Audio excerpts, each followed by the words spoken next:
Laurent Ponteigné, bonjour. Bonjour. Vous êtes le délégué général de Transition Numérique Plus. Vous militez en quelque sorte pour la mutation numérique des entreprises, des TPE et des PME. Quels sont tout d'abord vos objectifs ? Eh bien, effectivement, donc nous sommes l'association adossée au programme Transition numérique que porte le gouvernement pour encourager les entreprises TPE, PME plutôt, à muter vers le numérique et à accélérer leur business avec les outils numériques. Alors très concrètement, comment ça se passe? Comment est-ce que vous soutenez un entrepreneur qui souhaite muer vers le numérique? Alors l'association et le programme ne parlent pas directement aux entreprises, elles parlent en fait à des réseaux d'influence qui sont dans les chambres de commerce, les chambres de métiers, des conseillers au numérique qui aident les entreprises. Et nous, Transition numérique plus, nous regroupons des entreprises, des industriels de l'IT, des petits, des grands, Google, Microsoft, VeriSign, et des petits éditeurs français qui vont pousser les usages sous forme pédagogique auprès des conseillers numériques qui eux-mêmes relaient l'information auprès des entreprises.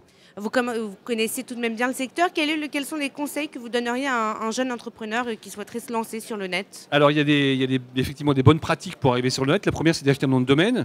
L'un de nos membres, VeriSign, est très efficace sur ce sujet. Ils ont un réseau de partenaires en France qui peuvent aider les entrepreneurs à se protéger, puisque acheter son domaine, c'est protéger sa marque.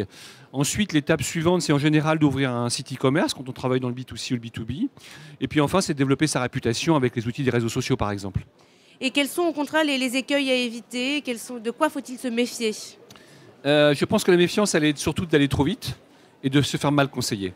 Donc l'une des raisons pour laquelle nous on milite pour une espèce d'approche citoyenne de l'évangélisation du numérique, c'est que dans les réseaux territoriaux, dans les chambres de commerce, les chambres de métiers, nos conseillers numériques, ceux qu'on forme, ceux que le gouvernement évangélise et développe, sont là pour aider les entreprises de façon gratuite à comprendre et maîtriser les usages du numérique.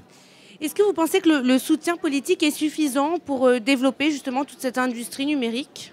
Écoutez, la vérité, c'est qu'il y a vraiment une prise de conscience plutôt récente de la part des pouvoirs publics de l'importance du numérique. On est très en retard en France d'un point de vue nombre d'entreprises connectées, nombre de sites web existants, sur des métriques qui sont des métriques très importantes quand on veut développer l'économie. Donc il y a une véritable prise de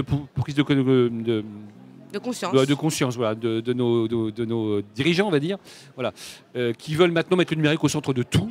Voilà, c'est-à-dire qu'il y a une vraie prise de conscience, mais est-ce qu'il y a derrière l'effort très concret, est-ce qu'il y a derrière les enveloppes suffisantes qui suivent pour justement soutenir cet effort? Alors ce sont plutôt des ambitions et des intentions. Le gouvernement a souhaité associer les industriels sur ces initiatives. Cela joue le jeu. On a des entreprises comme VeriSign, par exemple, qui ont développé des sites extrêmement pédagogiques et intuitifs pour les entrepreneurs. Donc il y a vraiment une ambition politique portée par les industriels, d'un point de vue économique. Vous avez brièvement abordé le fait qu'il y a encore aujourd'hui un certain nombre d'entreprises qui n'ont par exemple pas de site internet. Est-ce que c'est parce qu'elles n'en ont pas besoin ou c'est parce qu'elles n'ont pas été assez évangélisées? Je pense que c'est plutôt un problème d'éducation et d'évangélisation parce qu'on se rend compte quand on interroge les entreprises qu'elles savent pertinemment que c'est stratégique d'avoir un site internet. Donc elles ont conscience du pouvoir du site, mais n'en ont pas. Donc c'est plutôt un problème d'écosystème, c'est où s'adresser, où se faire conseiller, ne pas se tromper.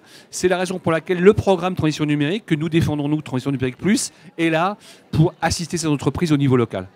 Merci beaucoup Laurent Ponteigné. Merci à vous. À bientôt. Au revoir.